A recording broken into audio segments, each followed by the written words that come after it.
जय हिंद, जय भारत।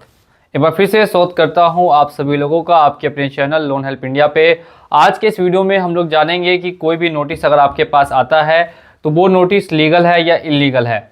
ये जानने के लिए ये वीडियो आपको देखना काफ़ी इंपॉर्टेंट है। बहुत समय से इस पे कोई वीडियो नहीं आ रही थी, चर्चा नहीं हो रही थी इस टॉपिक पे। काफ़ी लोगों को हर तरीके के नोटिस देखने के लिए मिलते हैं बैंक से, NBFC से।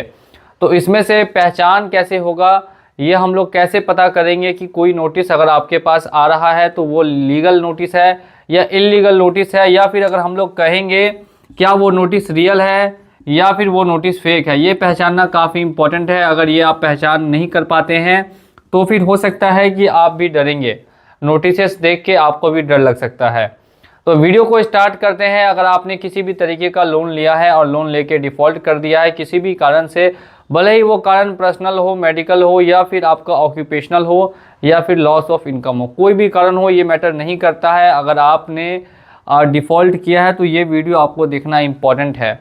आपने अगर बैंक का लोन लिया है या फिर NBFC का लोन लिया है, आपको दो तरीके के नोटिस आते हैं। एक आता है लीगल नोटिस, एक आता है इलीगल नोटिस। लेकिन इसमें फ़र्क कैसे पता करेंगे कि कौन सा नोटिस सही है और कौन सा नोटिस सही नहीं है। सबसे पहले स्टार्ट करते हैं हम लोग कि नोटिस कैसे आपको पहचान कर सकते हैं और किस किस चीज़ का नोटिस है वो कैसे पहचान करेंगे। देखिए, नोटिस की अगर आपको पहचान करनी है तो इसके लिए आपको चेक करना पड़ेगा उसका सब्जेक्ट क्या लिखा हुआ है, सब्जेक्ट में क्या मेंशन है। सब्जेक्ट काफ़ी इंपॉर्टेंट होता है। नोटिस में आपको जिस तरीके के सब्जेक्ट देखने के लिए मिलेंगे वो सबसे पहले आपको मिल सकता है रिकॉल नोटिस, फिर मिल सकता है डिमांड नोटिस। ध्यान से देखते रहिएगा, रिकॉल नोटिस, डिमांड नोटिस, इस तरीके से आपको सब्जेक्ट में देखने के लिए मिलेगा। और इसके अलावा अगर हम लोग बात करते हैं, इसके अलावा आपको मिल सकता है आर्बिट्रेशन का, ठीक है, आर्बिट्रेशन का मिल सकता है, कॉन्सिलिएशन का मिल सकता है, ठीक है, कॉन्सिलिएशन का मिल सकता है। ये सारे नोटिस आपको सब्जेक्ट में ये सारी चीज़ें लिखी होंगी। रिकॉल नोटिस है, डिमांड नोटिस है, आर्बिट्रेशन है या फिर कॉन्सिलिएशन है। अगर ऐसा कुछ भी नहीं लिखा है नोटिस में और डायरेक्टली लिखा हुआ है लीगल नोटिस, तो समझ लीजिए कि फिर उस नोटिस का कोई मतलब नहीं बनता है। वो नोटिस जो है आपको फेक है, डराने के लिए है। पहला तो आपको सब्जेक्ट चेक करना है। और इसके अलावा भी दो तीन चीज़ें लिखी होती हैं। जैसे अगर मैं लिख दूँ यहाँ पे तो गार्निशी करके भी आपको लिख सकते हैं। और एक और चीज़ ये लोग मेंशन ये करते हैं, फाइनल नोटिस, ठीक है, फाइनल नोटिस, वार्निंग नोटिस, इस तरीके से जितने भी फाइनल नोटिस, वार्निंग नोटिस। और आपको दिखने के लिए मिलेगा सेक्शन 25 के अंडर में नोटिस। ये सारे नोटिस आपको देखने के लिए मिलते हैं। अगर इनमें से कुछ भी मेंशन नहीं किया हुआ है तो समझिए कि वो नोटिस का अगर सब्जेक्ट ही सही नहीं है तो समझ जाइए कि नोटिस फेक है। और बहुत सारे नोटिस को ये लोग एडिट करके भेजते हैं। एडिट किस तरीके से करते हैं तो वो 100 रुपीज़ के स्टाम्प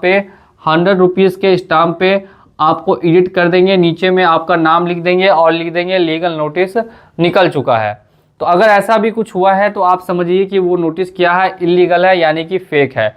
अब और एक और आपको उपाय बताता हूँ। एक और उपाय ये है कि अगर आपको टेक्स्ट में सिर्फ आता है व्हाट्सएप पे मैसेज कि ये नोटिस आपको निकला है, तो वो नोटिस भी क्या होगा, वो नोटिस भी इलीगल होगा, यानी कि फेक होगा। अगर वहाँ पे लिखा नहीं हुआ है, नोटिस में कुछ मेंशन नहीं किया हुआ है कि कौन कौन सा क्लॉज, कौन कौन सा सेक्शंस आपके ऊपर लगा है, या फिर आपको ये लिखा हुआ है कि पेमेंट आप अगर नहीं भी करते हैं तो आपको जो है उसको इग्नोर कर सकते हैं, तो वो भी नोटिस जो है आपको इलीगल है, यानी फेक है।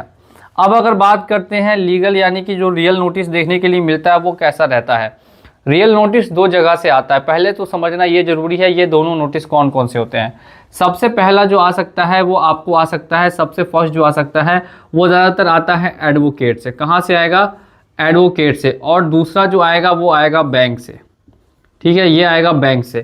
कुछ ही ऐसी बैंक्स है जो खुद डायरेक्ट नोटिस भेजती है, वो नोटिस आपको बैंक से मिलता है। और ज़्यादातर नोटिस क्या होते हैं, बैंक नहीं भेज के एडवोकेट की तरफ से भेजा जाता है। तो वहाँ पे लिखा रहता है ऊपर में एडवोकेट का कौन सा फर्म है, उसका क्या ईमेल आईडी है और उसका क्या एड्रेस है। दूसरा अगर आपको नोटिस मिल सकता है तो मिल सकता है बैंक से। बैंक से भी अगर आपको नोटिस आएगा तो उसमें भी डिटेल्स मेंशन की हुआ होगी कि कहाँ से नोटिस आया है, कौन सा बैंक है और उसकी ब्रांच कौन सी है। तो ये दोनों आपको नोटिस मिलते हैं। यहाँ पर आपको ये सारी चीज़ें लिखी होंगी, रिकॉल है, डिमांड है, आर्बिट्रेशन है, कॉन्सिलेशन है। अगर आपको नोटिस मिलता है और अगर आपको फर्स्ट टाइम है तो आप इसको रिप्लाई कर सकते हैं। ज़्यादातर जो इसमें इम्पॉर्टेंट है वो 2 ही 3 रहते हैं, बाकी अगर आप नहीं भी करते हैं तो भी चलेगा। जैसे एक आपको प्री एनपीए नोटिस आता है, नहीं भी रिप्लाई करेंगे तो भी आपका काम चल जाएगा। अगर आपको फाइनल रिमाइंडर नोटिस आता है, नहीं भी रिप्लाई करेंगे तो भी काम चलेगा। एनपीए हो गया है, इसका नोटिस आता है, नहीं भी रिप्लाई करेंगे तो भी काम चलेगा। रिप्लाई करना है, रिकॉल आ गया, डिमांड नोटिस आ गया, आर्बिट्रेशन है, कॉन्सिलेशन है, गार्निशी है या सेक्शन 25 है तो आप इसे रिप्लाई दे सकते हैं। अब हम लोग नेक्स्ट बात करते हैं, ये एडवोकेट से आता है या फिर बैंक से आता है। अब दूसरी चीज़ यहाँ पे क्या है, इसके अलावा भी आपको एक कोर्ट से आता है, ठीक है। और कोर्ट से कौन सा नोटिस आता है, तो देखिए कोर्ट से जो आपको नोटिस आएगा उसमें आपको जिस कोर्ट से आया है उस कोर्ट का मेंशन किया होगा, और साथ साथ में ज़्यादातर आपको कैलकाटा से मिलेगा, कैलकाटा सिविल कोर्ट का मिल सकता है। ज़्यादातर जो कंपनियां हैं जैसे रिंग, किस्ट, पूनावाला, ये सब कैलकाटा में ही केस करती है। अगर ऐसा कुछ होता है तो आप अब इसे चेक कैसे करेंगे कि ये रियल है या फेक। तो जो ऊपर में कोर्ट का नाम लिखाया है उस पर आपको क्लिक करना है, वहाँ पे आपको देखना है कैलकाटा सिविल कोर्ट। क्या लिखेंगे आप, कैलकाटा सिविल कोर्ट, ऐसा आपको मेंशन करना है। गूगल पे जाइएगा, क्रोम पे जाके चेक करना पड़ेगा, वहाँ पे कैलकाटा सिविल कोर्ट आपको मेंशन करना है। जैसे ही आप ये मेंशन करेंगे तो आपको वेबसाइट ओपन हो जाएगी। वेबसाइट ओपन होने के बाद आपको दूसरा ऑप्शन मिलता है केस स्टेटस का। क्या ऑप्शन मिलेगा, केस स्टेटस। वहाँ जाके केस स्टेटस पे चेक करना है और लास्ट में वहाँ पे देखिएगा लिखा होगा पार्टी नेम। पार्टी नेम, आपको पार्टी नेम सेलेक्ट करना पड़ेगा। पार्टी नेम क्या है उस पर क्लिक कीजिएगा और जो भी आपका नाम है वो वहाँ पे नाम रख के आप चेक कर सकते हैं कि वो नोटिस जो कैलकाटा सिविल कोर्ट का है उसकी क्या अंडर प्रोसीडिंग्स चल रही है, कब की डेट आई है, ये सारी चीज़ें वहाँ से आप चेक कर सकते हैं।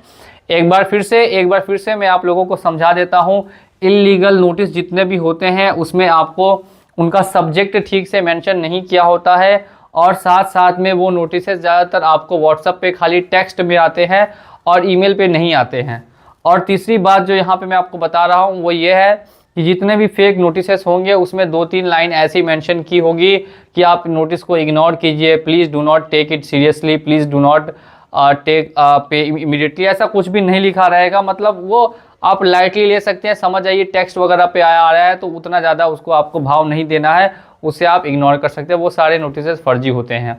कुछ नोटिसेस का कोई मतलब नहीं बनता है, pre NPA notice, NPA notice और आपको फाइनल रिमाइंडर नोटिस, इन सभी का कोई मतलब नहीं बनता है। तो अगर आपको आते भी हैं तो आप इन्हें इग्नोर कर सकते हैं। अगर जो अगर रियल नोटिस आता है वो आता है एडवोकेट की तरफ से और बैंक की तरफ से। आपको एडवोकेट और बैंक की तरफ से ही आ सकता है और कोई थर्ड नहीं भेजेगा। यही ज़्यादातर आपको देखने के लिए मिलते हैं। अब इसमें रिकॉल, डिमांड, आर्बिट्रेशन, कॉन्सिलेशन, ये सारे आपको देखने के लिए मिलेंगे। अलग से बात करते हैं तो जो कोर्ट का नोटिस आता है तो कोर्ट के नोटिस पे आपको हाजिरी लगानी पड़ती है, जिसके लिए मैं एक अलग से वीडियो बना के ज़रूर लाऊंगा। इससे पहले अगर आप हमारे चैनल पे नए हैं तो चैनल को सब्सक्राइब करके बेल आइकन को प्रेस कर दीजिए। बहुत बहुत धन्यवाद वीडियो को देखने के लिए। मिलते हैं अगले वीडियो में बहुत ही जल्द। जय हिंद, जय भारत।